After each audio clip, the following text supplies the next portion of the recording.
বাবুর্চির স্টাইলে একদম বিরিয়ানিটা আজকে রান্না হবে, তাও আবার ভেড়ির গোশ দিয়ে।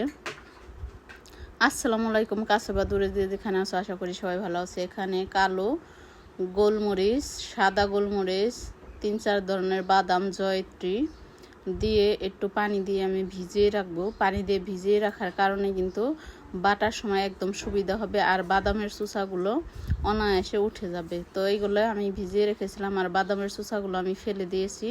এখন বেটে একদম মিহি করে নিয়েছি, দেখতেই পারতেছো।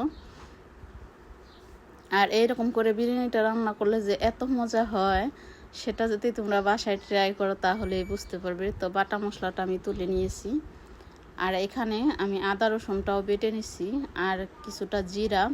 আর বাটাবাটি করতে কিন্তু ভালোই লাগে, বাটাবাটি মশলা দিয়ে কিন্তু রান্না করলে দ্বিগুণ পরিমাণ স্বাদ বেড়ে যায়। আর মাটির চুলায় রান্না করলে তো কোনো কথাই নেই, মানে কি বলবো, মানে যেটা মজা লাগবে না সেটাও কিন্তু দ্বিগুণ পরিমাণ মজা হয়ে যায়। তো বেরির গোশটাই যে দেখো বড় বড় সাইজ করে কেটে নেওয়া হয়েছে। এটা কিন্তু আমাদের বাসায় একটা ভেড়ি ছিল, সেই ভেড়িটা জব করছিলাম, সেই ভেড়ির গোশ দিয়ে আজকে বিরিয়ানিটা রান্না করব। তো এখানে 1 কাপ সর্ষের তেল দিয়ে দিলাম, আর দিয়ে দিচ্ছি পেঁয়াজ, কাঁচামরিচ, গরম মশলা, তেজপাতা, এইগুলা দিয়ে দিচ্ছি এক লগেই সব। আর সর্ষের তেল দিয়ে এই বিরিয়ানিটা রান্না করার পরে যে এত মজা হয়েছে কি বলবো, অস্থির মজা হয়েছে। তো এখানে দিয়ে দিচ্ছি সেই বাটা মশলাগুলো, দিয়ে আবার একটু নেড়ে চেড়ে মিশিয়ে নিচ্ছি। দিয়ে দিচ্ছি অল্প পরিমাণ পানি, যাতে মশলাটা না পুড়ে যায় এর জন্য। আর এখানে যে বিরিয়ানির মশলাটা পাওয়া যায় সেখান থেকেও 1 প্যাকেট বিরিয়ানির মশলা দিয়ে দিলাম। আমার নানা বাড়িতে যখন আমি খরচ খাইতে গেছিলাম আমার নানা মরার পরে, তখন এইভাবেই বাবুর্চিরা বিরিয়ানিটা রান্না করছিল। তো সেই রেসিপিটাই আমি আজকে তোমাদের কাছে শেয়ার করছি।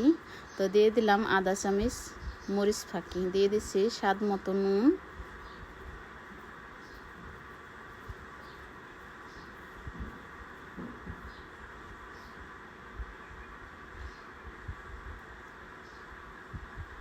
নেড়ে চেড়ে মশলাটাকে ভালো মতো কষিয়ে নিয়েছি। আর গোশটা যে ধুয়ে একদম পরিষ্কার করে রেখেছিলাম সেই গোশগুলো দিয়ে দিচ্ছি আমি। এখানে দিয়ে দিচ্ছি রুচি হট যে সসটা থাকে সেটা,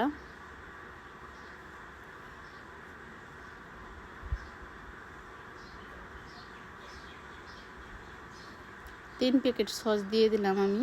তোমরা চাইলে অন্য কোনো ধরনের সসটাও দিতে পারো, তবে আমার কাছে এই সসটা দিলেই ভালো লাগে, এর জন্য দিলাম। তো আবারও দিয়ে দিলাম গোশটা ভালো করে কষানোর পরে পরিমাণ মতো পানি, যাতে গোশটা সেদ্ধ হয়ে যায় ভালো মতো। অলরেডি অনেকটাই সেদ্ধ হয়ে গেছে। তো ঢাকনা দিয়ে আমি গোশটা রান্না করে নিয়েছি। কিছুক্ষণ পর ঢাকনাটা খুলে নিচ্ছি। দেখো গোশটা কিন্তু হাড়ের সাথে থেকে মানে সুইটা সুইটা আসতেছে। তো ঢাকনা খুলেই আমি নেড়ে চেড়ে একদম ভুনা ভুনা করে নিয়েছি। এখন এটাকে আমি নামিয়ে নিব।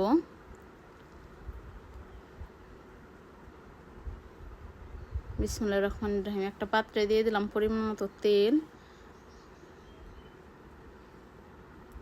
দিয়ে দিচ্ছি কিছুটা কাঁচামরিচ আর হলো আস্ত জিরা।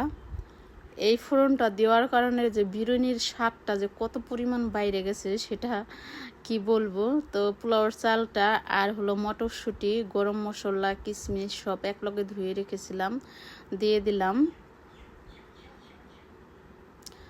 তো আমি কিন্তু এখানে টেস্টি সল্ট দিয়ে দিলাম, দিয়ে দিচ্ছি এখানে চালটা একদম ভাজা ভাজা করে পরিমাণ মতো পানি।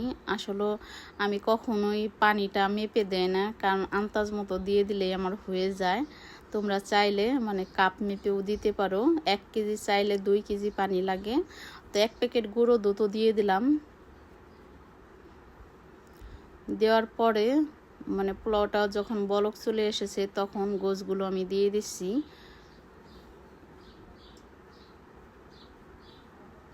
যেহেতু আমি এক হাত দিয়ে রান্না করে এক হাত দিয়ে ভিডিও করি, বুঝতেই পারতেছো পুরো মানে ভালোভাবে দেখাইতে পারি না, কারণ কি সব গোছগুলো যে একলগে ঢেলে দেবো সেটাই দেখাইতে পারলাম না। তো দিয়ে দিলাম 1 চামচ বাটার। দেখো একদম কিন্তু বিরিয়ানিটা প্রায় হয়ে গেছে। আর মা গো মা, বিশ্বাস করে এত সুন্দর যে গ্রান বের হয়েছে, মানে গ্রানে বাড়িটা মোমো হয়ে গেছে। তো কিছুক্ষণ পর ঢাকনাটা খুলে নিয়েছি, একদম রেডি আমার বিরিয়ানিটা, একদম ঝরঝরে। তো নামিয়ে পরিবেশন করেছি। দেখতে যতটা লোভনীয় হয়েছে মাশাআল্লাহ, খেতেও দারুণ সুস্বাদু হয়েছে। তোমরা বাসায় অবশ্যই ট্রাই করে, ভালো লাগলে লাইক, কমেন্ট, শেয়ার, সাবস্ক্রাইব করে আমার পাশে থেকো।